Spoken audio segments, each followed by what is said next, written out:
Bonjour les amis, c'est Jean-Mi à côté de Troyes dans l'Aube. Donc aujourd'hui je vais vous faire une vidéo, je vais vous montrer quelques trucs que l'on a fait dans le jardin. Et restez bien jusqu'à la fin de la vidéo. Certains abonnés ont demandé à Anne-Marie qu'elle leur fasse des recettes. Donc en fin de vidéo, elle vous a fait une recette pour faire une mayonnaise avec des œufs durs et seulement 60 millilitres d'huile, alors que d'habitude elle met un quart de litre pour une mayonnaise normale. Donc c'est beaucoup moins gras, il y a des protéines, il y a tout ce qu'il faut avec les œufs, et en plus c'est bon, et on la mange sans culpabiliser, parce que vous savez que je suis toujours au régime. Donc voilà, et essayez, c'est très bon, hein, même si on n'est pas au régime, on peut se faire plaisir en mangeant une mayonnaise comme ça, et en se disant que voilà, donc on en fait une pour deux personnes. Hein, en plus, on ne mange pas de trop, on fait attention à notre ligne en ce moment. Mais bon, vous pouvez doubler les éléments de façon à en faire une plus conséquente si vous êtes beaucoup plus de monde ou plus gourmand que nous. Donc voilà. Donc je vous fais un petit tour de jardin, je vous montre ce que j'ai fait. Donc voilà les amis. Ici, j'avais deux coffres avec tous mes bambous, mes piquets de tomates et mes piquets pour faire les tunnels nantais qui étaient ici. Mais bon, on a voulu faire quelque chose de plus discret. Donc vous savez que derrière, pour mes abonnés qui me suivent, on avait retiré les framboisiers qu'il y avait derrière. Voilà. Ici, je dois planter, j'ai commencé à désherber. Je dois planter du gazon. Je dois planter du gazon. Et là, j'ai commencé à reteinter un peu l'arrière de ma cabane. On a commencé à mettre tous les piquets. Voilà, ça sera plus discret à l'arrière de la cabane. Les bambous. On a déjà mis un coffre. Et on doit mettre le deuxième. Ensuite, je passerai un coup de grelinette. Je retirerai le gros œillet. Je retaillerai bien mon laurier sauce. Et je mettrai du gazon. Donc ça sera beaucoup plus accessible pour tondre derrière et entretenir. Ici, à ma foi, il y a encore du boulot. Il faudra que je nettoie. Il faut que je teinte, il faut que je retire le reste. Mon rosier liane, là, j'ai pas le temps de m'en occuper. Il va falloir que j'y mette des bambous normaux et puis que je fasse un bâti. Mais bon, je ferai un bâti quand il fera un peu meilleur. Hein, parce que là, il fait vraiment trop chaud. Bon, là, les ouvriers sont toujours pas... J'ai pas pu cultiver. Les ouvriers sont toujours pas passés parce qu'ils doivent nous changer les volets. Donc voilà. Alors, j'ai commencé le gourmand de tomates. Ma foi, ça pousse. Ça pousse bien. Je crois que j'ai aperçu des tomates ce matin en arrosant. Ouais. Ici, il commence à avoir des tomates. Ici. Bon, je mets de la chenouf là tous les... Comme c'est en pot, les vitamines partent vite. Donc je mets de la chenouf tous les 15 jours. Et après, je mettrai de la cendre quand les fruits sont formés. Ici, j'ai remis des courgettes pour prendre la relève de mes courgettes qui arrivent en bout. Bon, les dahlias, cette année, ça donne pas tant que ça. Donc voilà. Ici, bon, là, il a été récolté. Les haricots, ma foi, on arrive à la fin. Vous pouvez voir, il y en a encore quelques-uns, mais c'est pas... Les haricots, cette année, chez moi, ça n'a pas été terrible. Donc, je vais les retirer. Je ne sais pas ce que je vais mettre à la place par la suite. Bon, c'est un peu le chantier partout. On fait des travaux sans arrêt. Donc, j'ai les fourmis en bas de mes framboisiers là, qui se baladent le long de la planche. J'ai traité un peu, mais il va falloir que je suive ça. Pour un de mes abonnés qui m'avait demandé pour mon kiwi. Donc, comme je te l'avais dit, j'ai bien gratté la terre en surface pour pas esquinter les racines.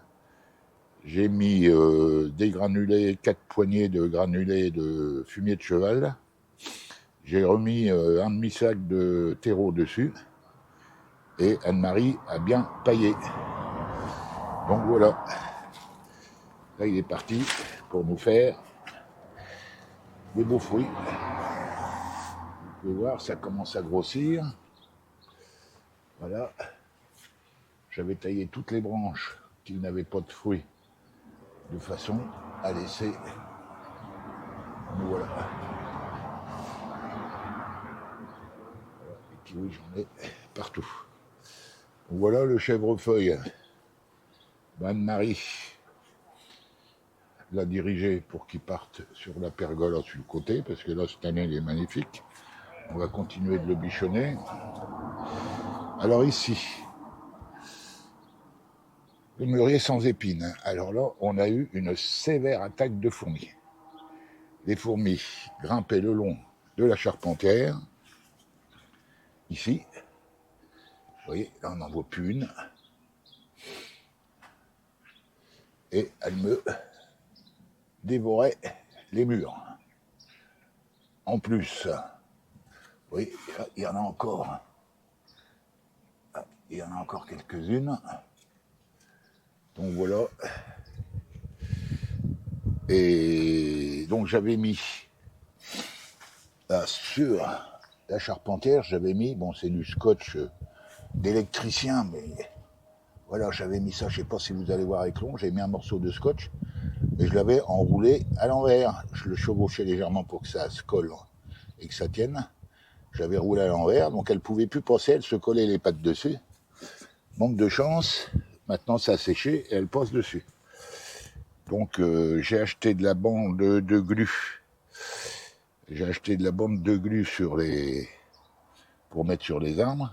Je vais en couper des morceaux et je vais mettre des bandes de glu que je vais attacher avec de la ficelle de façon à bien les bloquer. Voilà. De façon à ce qu'on puisse récolter nos murs. Qu'on ne se les fasse pas dévorer. Alors maintenant, on a vu que les guêpes commençaient à attaquer.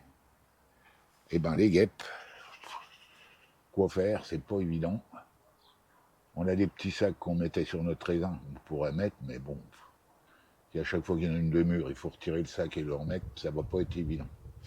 Donc je verrai ça à l'usure. Là, je suis un peu en guerre contre les parasites. Ici, mes tournesols ont bien poussé. Voilà. On voit que ça commence à fleurir.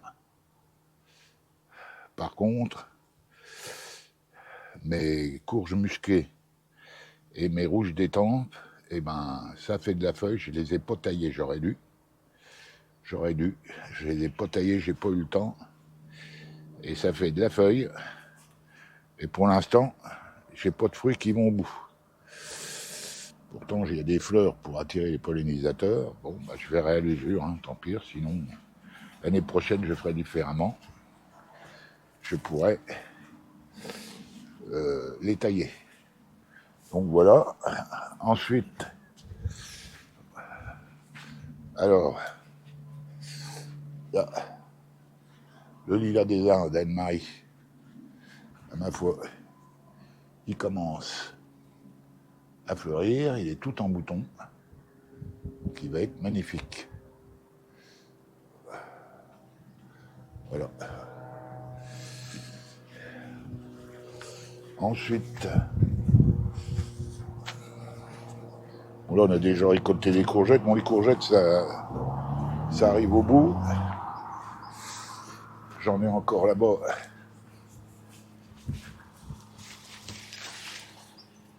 J'en ai ici, mais il va falloir que je les taille. Donc je vais vous montrer comment je les taille après. Donc voilà. De toute façon, à ce que les dernières courgettes arrivent au bout. Les fleurs, dans ma foi, ça suit son cours. Les phlox Anne-Marie. Donc ça, c'est des phlox vivaces qui reposent d'une année à l'autre. C'est des phlox paniculata. Voilà. C'est le phlox paniculata qui est vivace et qui repose d'une année à l'autre. Et le phlox Anne-Marie, celui qui a 3 ans, le voilà. Il nous fait des fleurs partout. Magnifique. Comme vous pouvez voir. Et des fleurs vraiment énormes. Voilà, bon, là j'ai de la ciboulette que j'ai replantées. Il fait chaud, elle pousse pas vite, mais bon. Bon, je vais remettre un petit coup de schnouf. Alors, ici, les poivrons. Bah, les poivrons, ça pousse. Alors, ils sont un peu tordus, je pense que ça vient de la chaleur. J'en ai également ici. J'en ai également un ici. Pas trop mal. J'en ai des autres ici. Voilà. J'en ai également ici. Voilà, je ne sais pas si vous allez bien voir. Voilà, avec un qui est tordu. Je pense que ça vient de la chaleur, je ne sais pas. Je leur ai mis de la cendre, donc ça a l'air de bien aider à développer. Ensuite, mes tomates. Alors ici, c'est de la Crimson Crush. Une tomate soi-disant résistante au mildiou. D'après la personne qui me fournit des serres de prunier.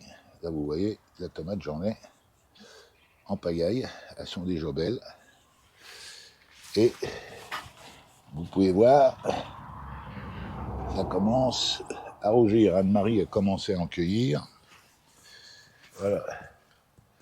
J'en ai également ici. Comme vous pouvez voir, il y en a plein.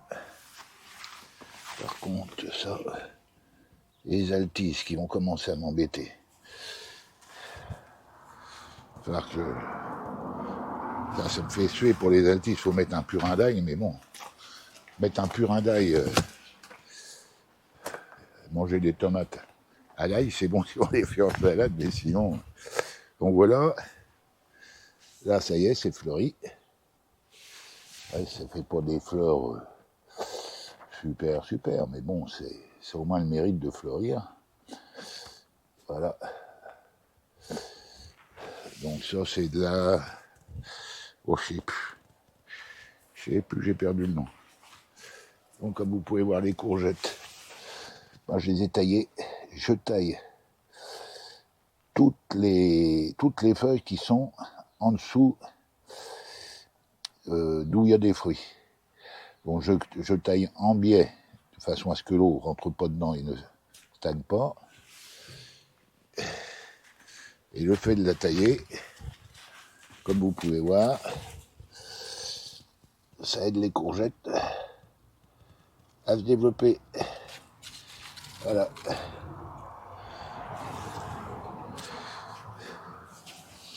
C'est pareil, je l'ai taillé, donc ça va me faire les derniers fruits, là, avant que je les renouvelle, que j'en mette des nouvelles. Oups. Voilà.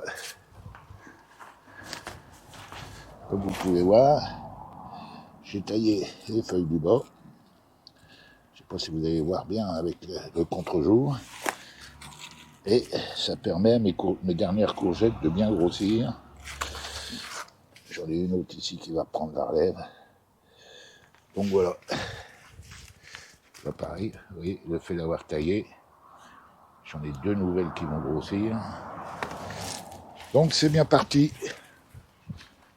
Alors, ce matin j'ai passé le rotafil.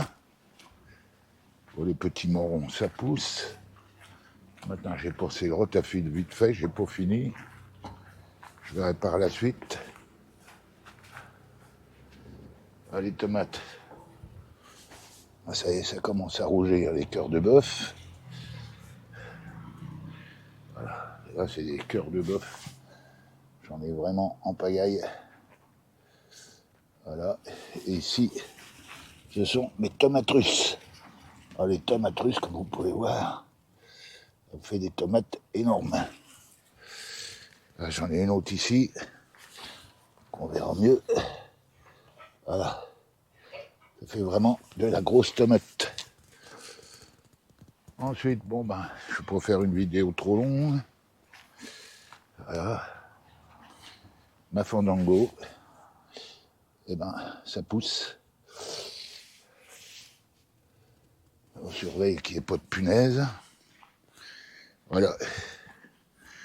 Et ici, j'ai replanté une bonne ligne de poireaux. Donc voilà les amis.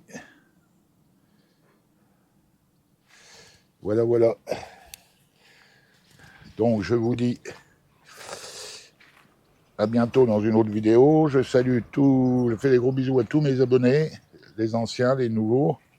Et restez sur la vidéo. Là, Anne-Marie va vous faire sa petite recette, comme m'ont réclamé certains de mes abonnés. Voilà les amis. Ciao.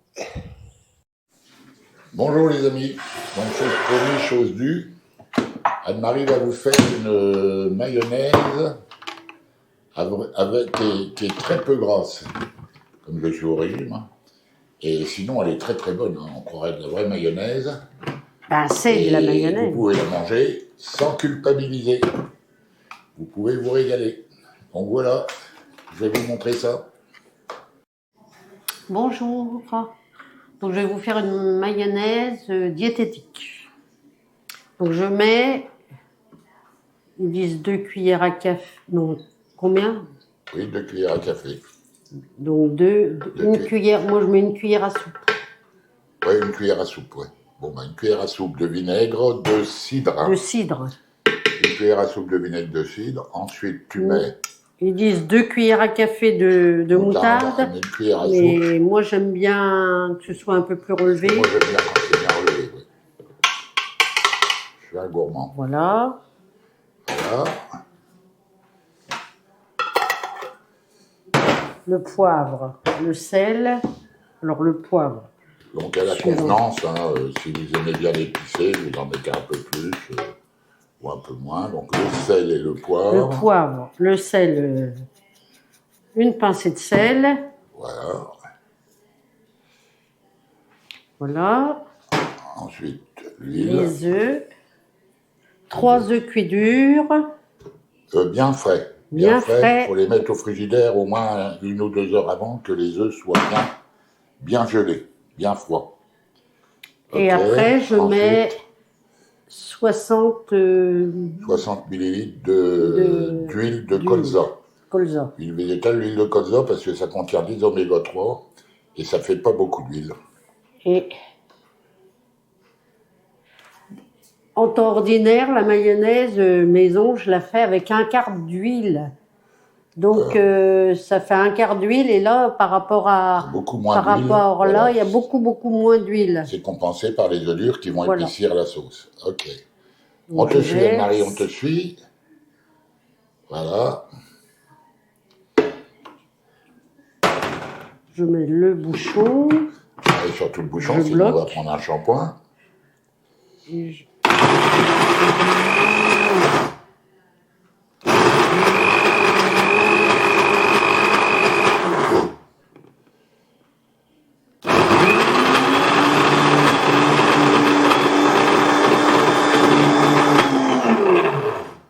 je tourne par intermittent.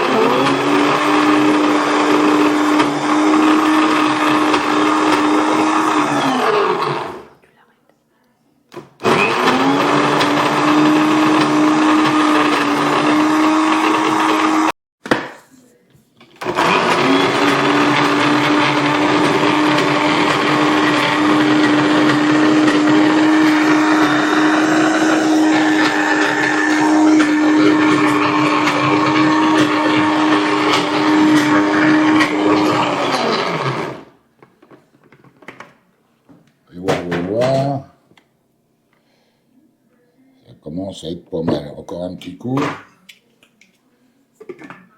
On fait ça pendant, ça dure quand même...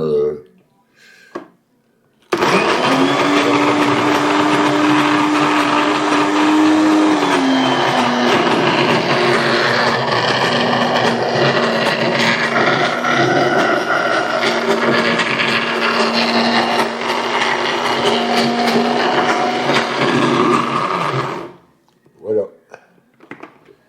C'est bon. Ouais, c'est bon. Voilà, donc elle a fait pendant 3-4 minutes. Vous pouvez le faire aussi au mixeur plongeant. Au mixeur plongeant, je pense que ça écraserait plus facilement l'œuf au départ et ça irait un peu plus vite.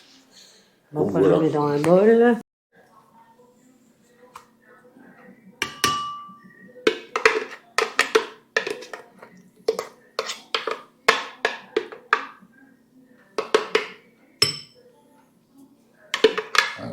bonne consistance.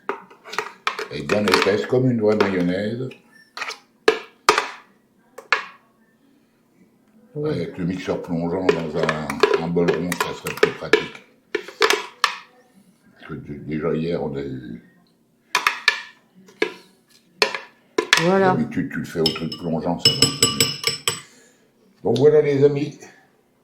Donc vous avez une mayonnaise pour deux et pas beaucoup calorique. Donc vous pouvez vous faire plaisir et vous régaler. Puis surtout économique Voilà. Et avec l'huile. économique avec l'huile, ouais. Il y a moins d'huile. Donc voilà les amis, on vous avait promis une petite recette, donc en voilà déjà une. Et puis on verra, après on vous fera peut-être un cake aux pommes. On vous montrera ça. Ou la glace.